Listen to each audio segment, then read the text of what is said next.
kalau memang tidak ada tanah lain dan tanah itu harus relokasi itu dilakukan di tanah suku, maka pemerintah harus menganggarkan dana yang cukup untuk membeli tanah itu.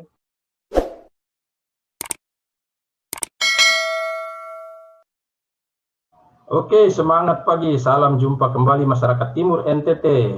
Kembali lagi bersama saya Pius Klobor dari Bogor di Jawa Barat. Kemudian di sini juga bersama saya Pak Emilianus Yakob Sesetolo dari Flores, dari Nekeo ya, posisinya sekarang.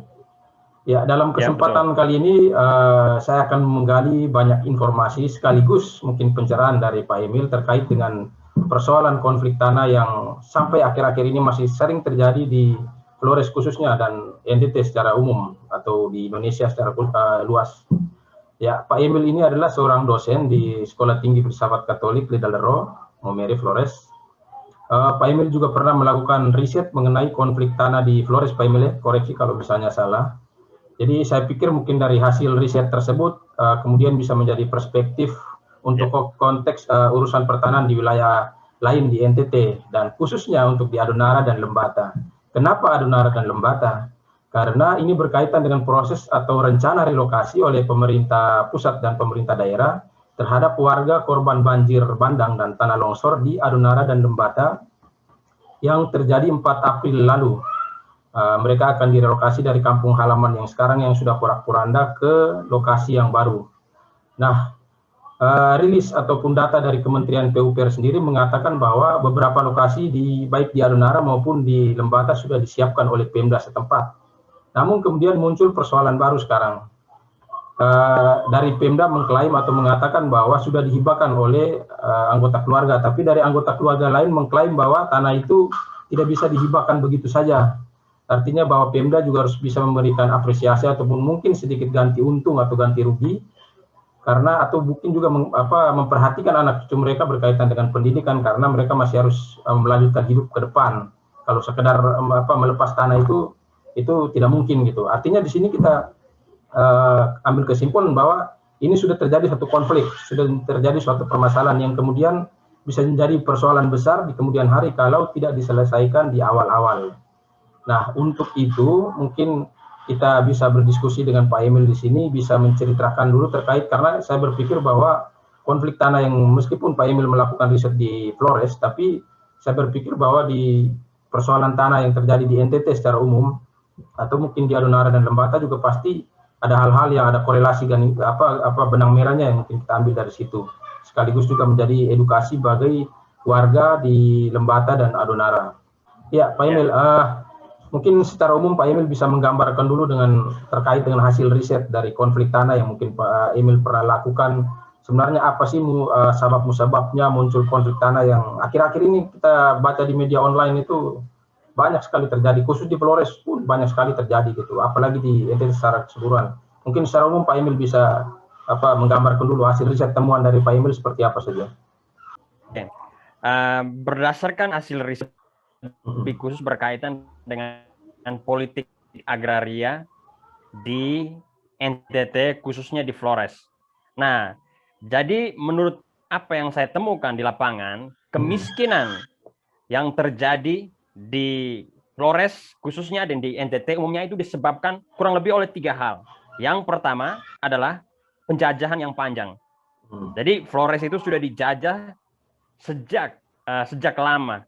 Sejak mulai oleh kerajaan Majapahit, lalu akhirnya jatuh pada kerajaan-kerajaan lokal di Nusa Tenggara Timur, di Indonesia Timur seperti Ternate, Bima dan juga Kesultanan Goa, Kerajaan Goa, Kesultanan Bima dan Kerajaan Goa, dan setelah itu jatuh pada penjajahan orang-orang Eropa, mulai dari Portugis, lalu Belanda. Dan yang kedua, kemiskinan di Flores itu disebabkan oleh ketimpangan agraria. Nah, ketimpangan agraria ini memiliki hubungan yang kurang lebih sangat dekat dengan sejarah kolonialisasi. Nah, ketimpangan agraria itu berdasarkan riset saya itu disebabkan terutama oleh yang pertama itu feodalisme yang dibentuk oleh pengaruh kerajaan Hinduisme yang sangat feodalistik dan membentuk masyarakat Flores dalam bentuk kelas. Lalu feodalisme ini bertransformasi menjadi kapitalisme, khususnya melalui intervensi penjajahan, dan dalam hal ini terlebih khusus adalah penjajahan Belanda. Jadi penjajahan Belanda lah yang mentransformasi kepemilikan tanah atau agraria di Flores yang sebelumnya dalam bentuk feodal menjadi kapitalis. Nah, jadi kalau kita belajar sejarah di Flores atau di NTT atau di Indonesia Timur umumnya, kita ini sebagai bangsa Austronesia itu kita tidak pernah memiliki tanah privat atau tanah pribadi. Jadi tanah itu selalu berarti tanah suku atau tanah komunal. Nah, tetapi setelah ada intervensi kolonial, terutama kolonial Belanda, maka tanah-tanah suku itu mulai diklaim sebagai tanah milik pribadi, terutama mereka yang memiliki kekuasaan politik, yakni raja-raja dan kepala suku. Nah, setelah setelah penjajahan Belanda pulang dari Indonesia atau pulang dari meninggalkan Flores, orang-orang yang sebelumnya menjadi penjaga tanah, bukan landlord ya, bukan tuan tanah, tapi penjaga tanah, land guardian, itu membaptis diri menjadi landlord. Nah, dari situlah timbulnya konflik. Jadi orang yang sebelumnya bertugas sebagai land guardian, penjaga tanah, dia mentransformasikan diri dalam sistem kapitalisme menjadi landlord. Dan karena itu, tanah-tanah di Flores akhirnya terkonsentrasi pada segelintir orang. Nah, ketika tanah terkonsentrasi pada segelintir orang, terutama mereka yang menduduki posisi politik yang penting, baik itu dalam posisi politik lokal, dalam konteks misalnya politik kampung di Flores, sekaligus juga dalam skala politik yang lebih besar, yang akhirnya menyebabkan ketimpangan agraria. Dan ketimpangan agraria hari ini bukan hanya dilakukan oleh tuan tanah, mosalaki, kepala adat, tetapi juga dilakukan oleh pemerintah dan dalam kadar tertentu juga dilakukan oleh gereja Katolik.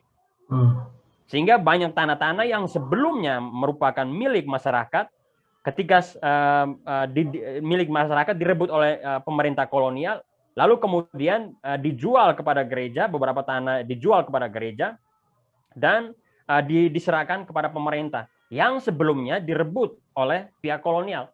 Dan ini akhirnya menimbulkan konflik. Jadi konflik tanah di Flores, di NTT itu tidak hanya konflik horizontal antara masyarakat dan masyarakat, tetapi konflik vertikal antara masyarakat dengan pemerintah dan masyarakat dengan gereja.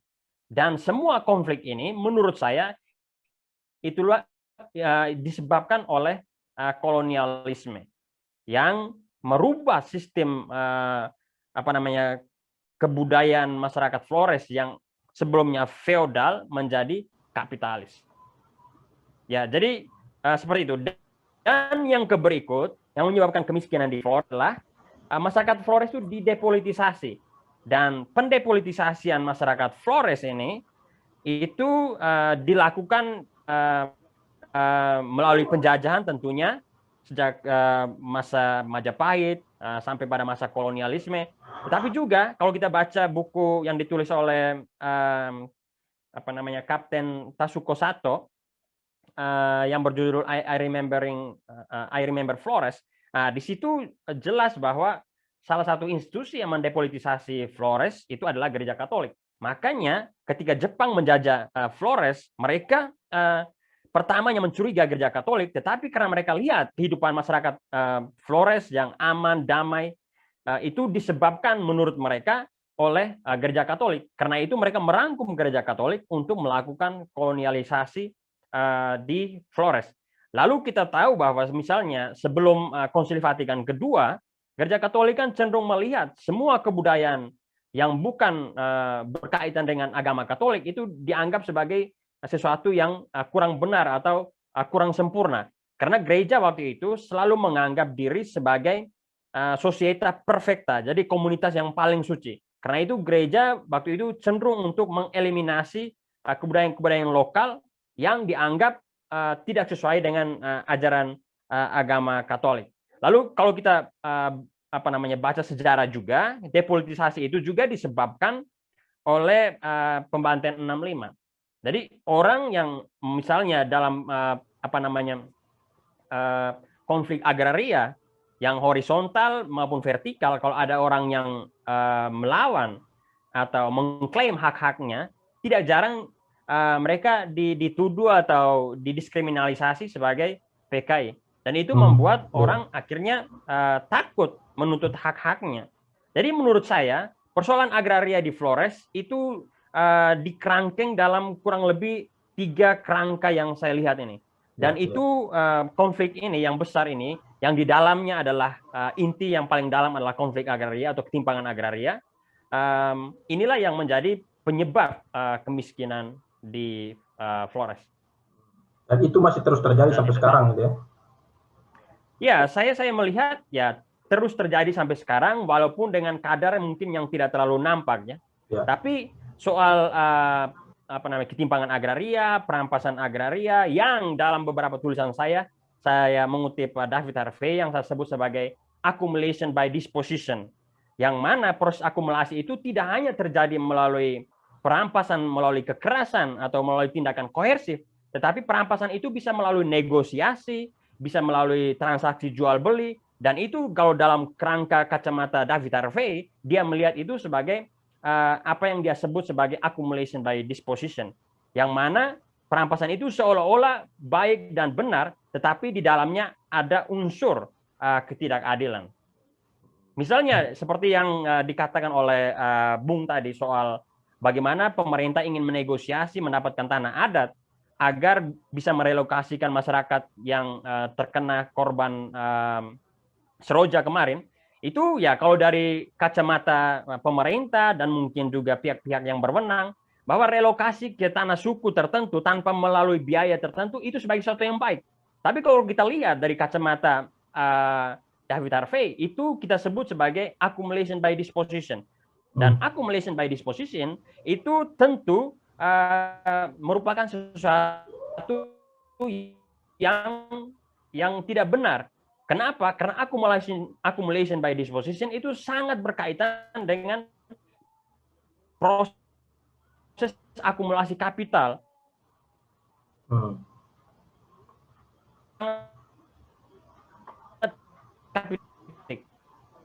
Ya, saya kira itu. Berarti kalau boleh dibilang tanah-tanah yang berada di Flores atau NTT sekarang itu memang kebanyakan tanah-tanah tanah-tanah suku tadi ya, komunal tadi ya? Oke, tetapi banyak tanah komunal itu sudah diklaim oleh tuan tanah atau mosalaki atau kepala adat sebagai tanda individual. Yang menurut saya, berdasarkan riset saya, tanah-tanah yang di Manggarai, yang disebut lingko. Jadi lingko ini itu tanah yang merupakan tanah ulayat, nanti akan dibagikan kepada setiap anggota suku, termasuk juga di dalamnya ya. Jadi seperti itu. Jadi walaupun ada tanah komunal, tapi jumlah tanah komunal itu semakin berkurang hari ini diisi oleh tanah pribadi atau tanah individual. Kenapa? Kolonialisme, orang NTT akhirnya mengenal yang namanya kapitalisme, dan kata kunci dari kapitalisme adalah kepemilikan privat, bukan kepemilikan komunal. Komunal lagi. Tapi dari hasil riset itu juga masih ditemukan juga kasus-kasus yang berkaitan dengan atau konflik tanah yang terjadi di tanah-tanah ulayat atau tanah suku misalnya. Ya, konflik di tanah ulayat itu masih terjadi sampai hari ini. Dan biasanya konflik itu terjadi ketika ada kapital masuk, baik itu kapital tambang ataupun kapital pariwisata atau kapital bentuk apapun, misalnya perkebunan. Dan biasanya kalau ada kapital masuk, maka konflik itu akan semakin besar. Dan misalnya sebelumnya konflik itu masih konflik laten, orang itu masih belum saling berkonflik secara frontal, tetapi ketika kapital masuk, orang itu akan cenderung melakukan konflik secara frontal. Kenapa? Karena mereka tahu bahwa ketika siapa yang memenangi konflik, maka dia akan mendapatkan kapital tertentu atau akumulasi kapital berkaitan dengan tanah yang mereka miliki itu. Ini artinya kalau misalnya kapital, jadi seperti itu.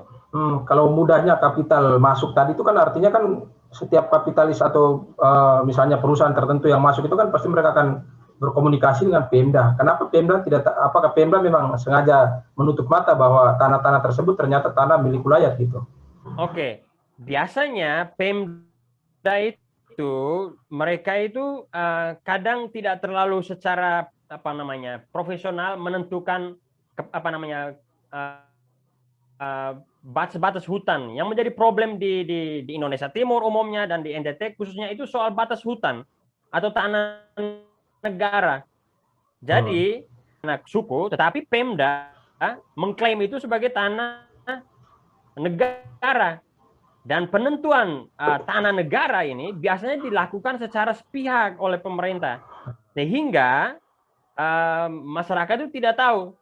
Jadi tiba-tiba tanah yang merupakan tanah suku langsung diklaim pemerintah sebagai tanah tanah negara. Dan biasanya kadang-kadang misalnya yang terjadi konflik di Manggarai berkaitan dengan pembabatan hutan itu, kalau saya baca beberapa tulisannya Pater John Prior, dia katakan konflik pembabatan kopi yang akhirnya menewaskan beberapa petani Manggarai itu di tahun 2003, tahun 2000-an, 2003, itu 2003-2004, itu karena pemerintah sudah bernegosiasi dengan pemerintah daerah sudah bernegosiasi dengan perusahaan kayu tertentu yang membuat pemerintah itu cenderung untuk mengklaim tanah-tanah adat masyarakat itu menjadi tanah negara. Kalau kita lihat sejarah juga, kadang-kadang tanah yang sudah dikelola oleh masyarakat Flores atau masyarakat NTT, sejak sebelum adanya kolonialisme, tiba-tiba diklaim sebagai tanah negara. Dan ini biasanya akan menimbulkan konflik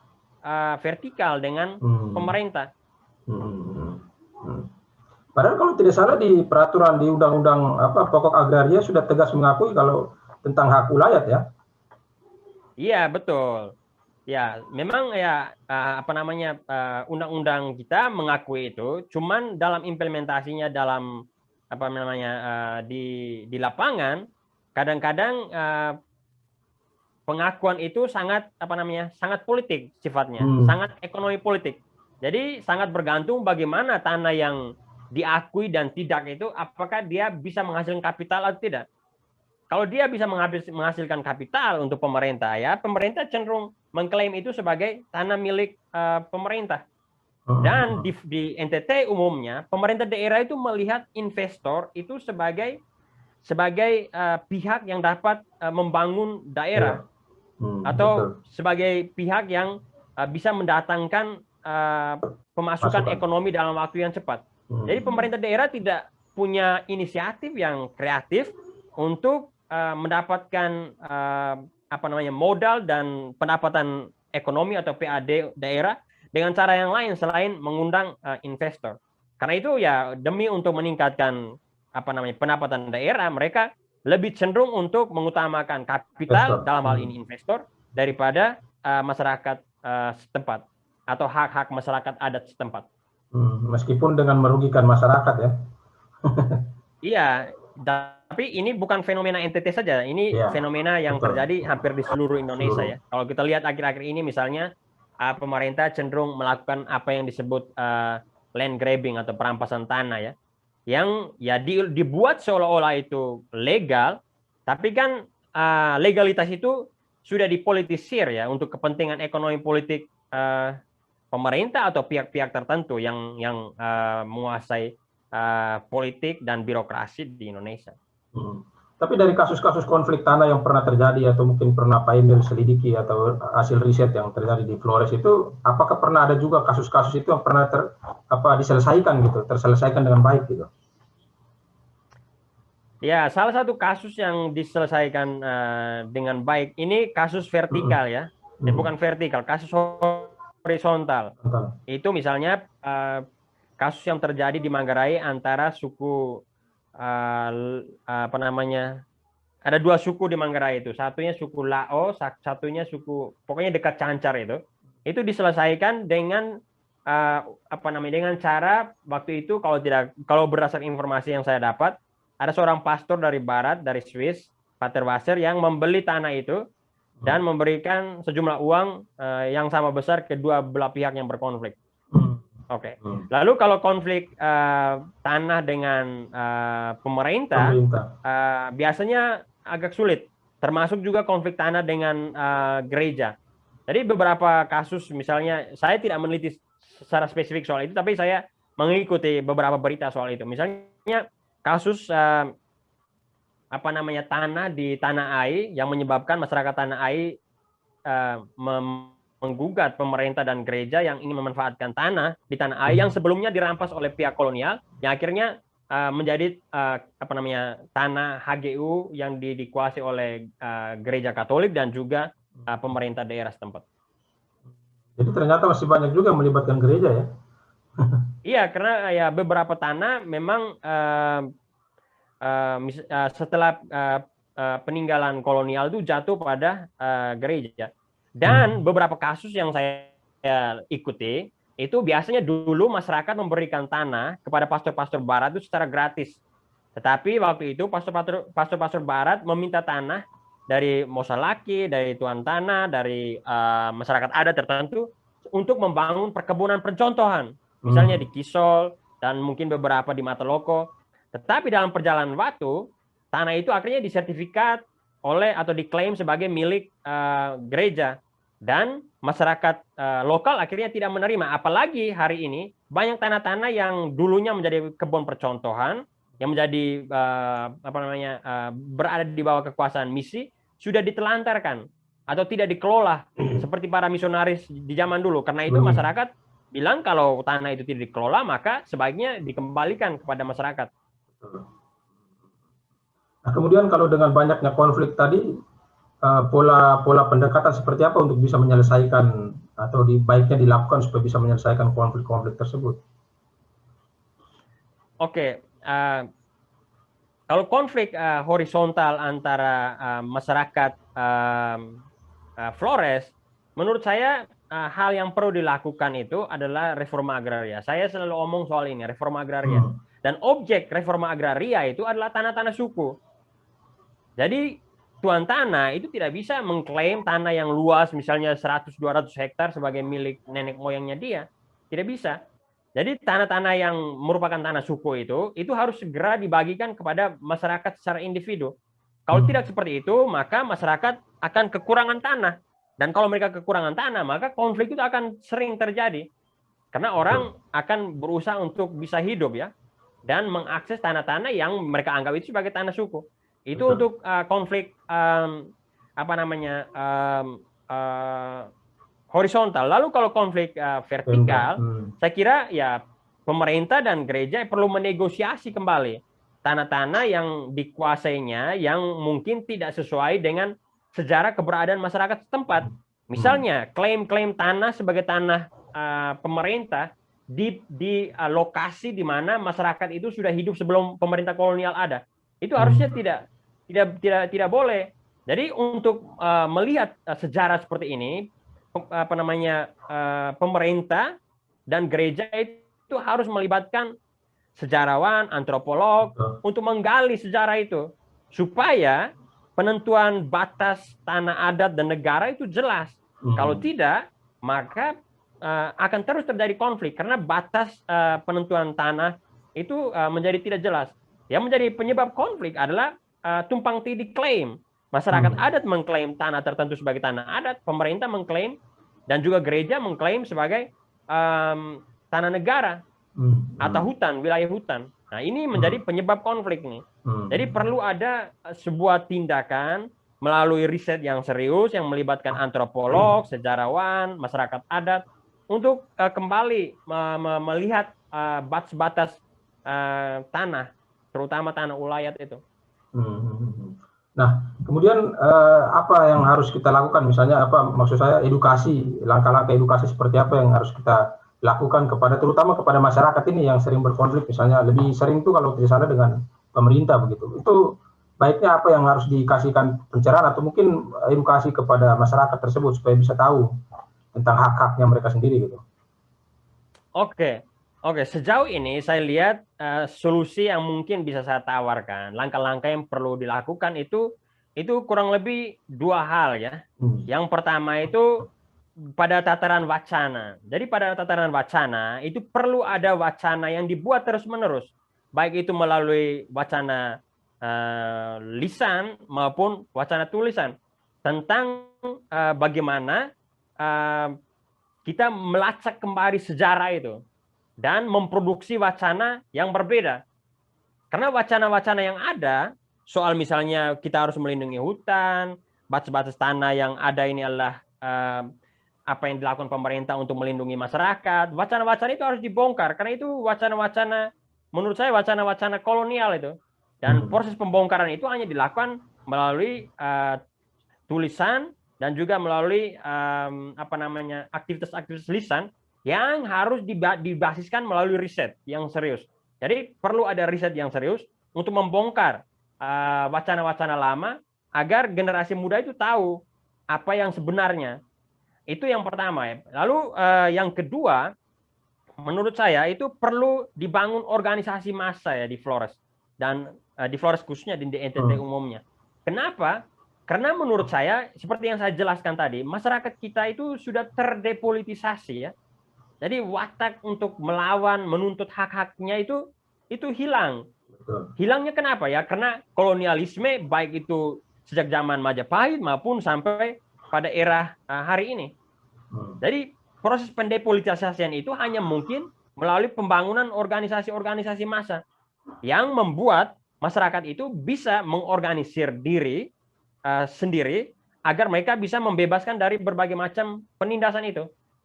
Karena sejauh ini menurut saya masyarakat Flores itu masih melawan, tetapi melawan apa yang saya sebut sebagai perlawanan spontan. Nah, perlawanan spontan itu sifatnya terfragmentasi, tidak diorganisir, yang menyebabkan perlawanan spontan ini mudah ditundukkan ya. Misalnya kalau seandainya mereka melawan pemerintah atau gereja, membuat konflik tertentu, karena mereka melawan secara spontan tanpa diorganisir melalui sebuah organisasi yang baik, maka mudah ditundukkan ketika misalnya pemerintah mengirim aparat atau melakukan negosiasi-negosiasi tertentu. Karena itu menurut saya organisasi massa yang berakar pada masyarakat itu sangat penting. Lalu yang berikut, kalau sudah ada organisasi massa, maka saya kira peran intelektual dan aktivis itu penting, sangat penting ya, dalam mengarahkan gerakan-gerakan perlawanan atau pengklaiman kembali hak-hak masyarakat adat. Tetapi intelektual dan aktivis itu menurut saya tidak boleh berlaku sebagai guru atau sebagai orang yang tahu segalanya. Dia harus memperlakukan diri seperti apa yang dikatakan oleh Paulo Freire sebagai seorang guru, tapi sekaligus seorang murid. Jadi dia ke masyarakat, dia bukan orang yang tahu segalanya, tetapi dia juga harus mendengarkan masyarakat. Karena itu menurut saya riset itu sangat penting. Jadi intelektual, aktivis ketika mereka mengadvokasi masyarakat, maka mereka tidak boleh berangkat dengan otak kosong. Jadi perlu ada buat riset tertentu, memiliki pengetahuan yang cukup. Nah, dengan itu mereka bisa mengadvokasi masyarakat. Pertanyaannya, pengetahuan mereka dapat dari mana? Pengetahuan hanya mereka bisa dapat kalau mereka belajar dari masyarakat. Mereka mendengarkan masyarakat melalui riset-riset itu. Kalau mereka datang langsung sebagai seorang guru yang tahu segalanya, maka masalah itu tidak akan pernah selesai. Karena orang yang datang ingin menyelamatkan mereka tidak tahu akar masalahnya. Tentu juga dari sisi hukum ya, kasih edukasinya ke masyarakat tadi. Berkaitan dengan undang-undang. Tentu. Ya, betul. Jadi hukum itu menurut saya dia harus datang paling belakang ya. Hanya untuk mensahkan bahwa tanah ini milik negara, tanah ini milik pemerintah, tanah ini milik suku. Jadi hukum itu adalah hal menurut saya yang datang paling belakang, tetapi juga dia tidak serta-merta di belakang sekali ya. Tapi dia harus berjalan berbarengan dengan berbagai macam elemen atau entitas yang tadi sudah saya sebutkan.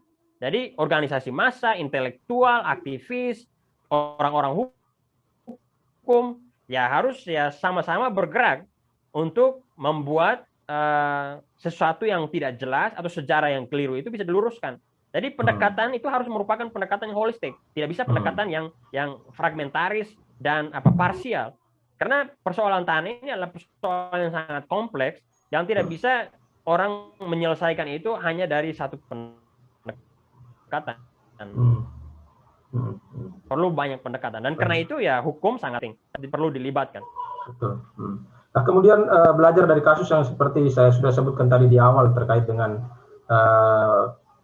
yang di Lembata tadi saya sebutkan bahwa tanah itu sebenarnya sudah dihibahkan, tapi kemudian ada anggota keluarga lain itu sebenarnya tanah suku kemudian dihibahkan, katanya sudah dihibahkan ke Pemda, tapi ada anggota keluarga lain yang mengklaim atau menyatakan bahwa tidak bisa menyerahkan begitu saja. Nah, kalau belajar dari kasus itu, penyelesaian sebaiknya seperti apa yang dilakukan, baik dari masyarakat pemilik tanah, kemudian masyarakat yang akan direlokasi bersama dengan Pemda tadi.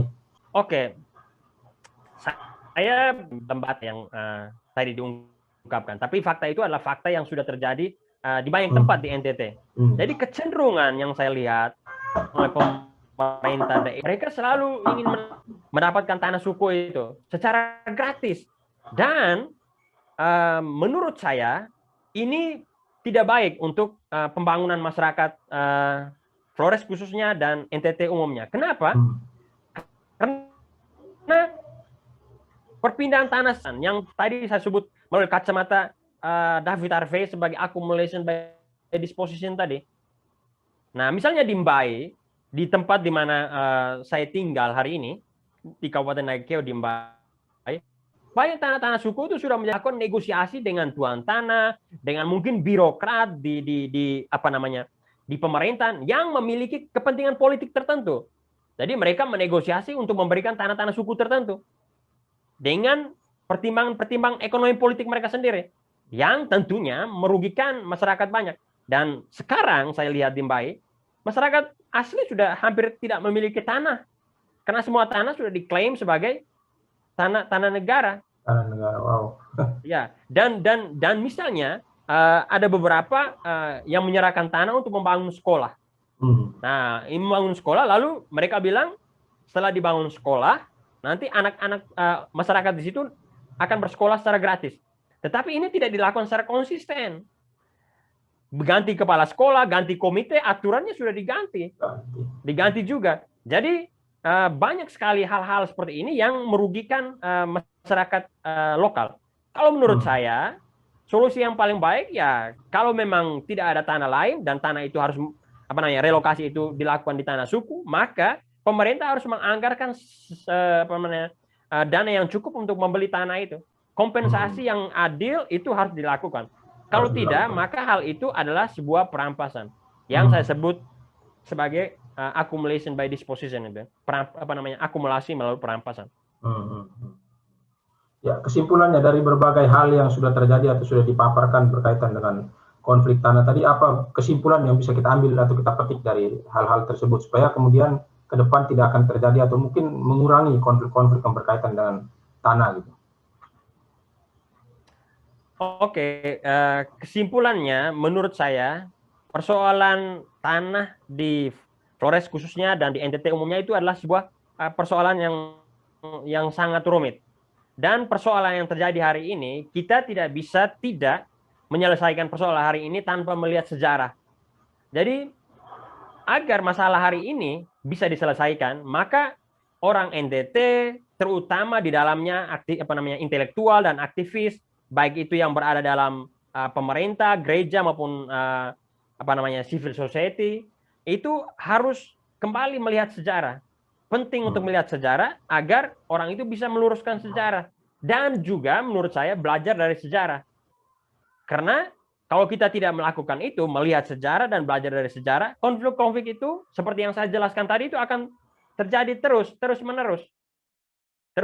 Ya. Dan yang paling penting juga menurut saya, yang juga sudah saya singgung tadi, adalah bahwa masyarakat kita di NTT itu perlu dibangun lagi kekuatan politik yang membuat mereka memiliki kesadaran politik, ya. Karena kebanyakan masyarakat kita kan sudah terdepolitisasi, yang membuat mereka itu takut dengan pihak berwenang, takut dengan pemerintah, takut dengan gereja. Walaupun mereka dalam posisi yang benar untuk mengklaim hak-hak mereka.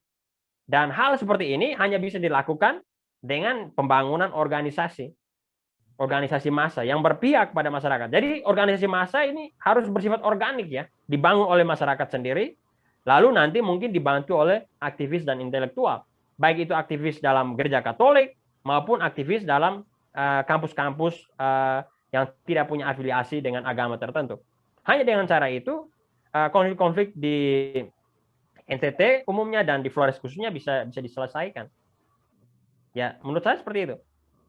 Ya, oke Pak Emil, saya rasa sudah cukup informasinya, sudah banyak hal yang kita peroleh. Mudah-mudahan ke depan hal-hal yang berkaitan dengan konflik tanah di Flores secara khusus ataupun di Flores Lembata atau di NTT secara umum mungkin bisa lebih berkurang ataupun bisa diselesaikan dengan baik antara pihak-pihak yang bersengketa atau terkait dengan persoalan tanah tersebut, Pak Emil ya. Ya, kita semua berharap seperti itu.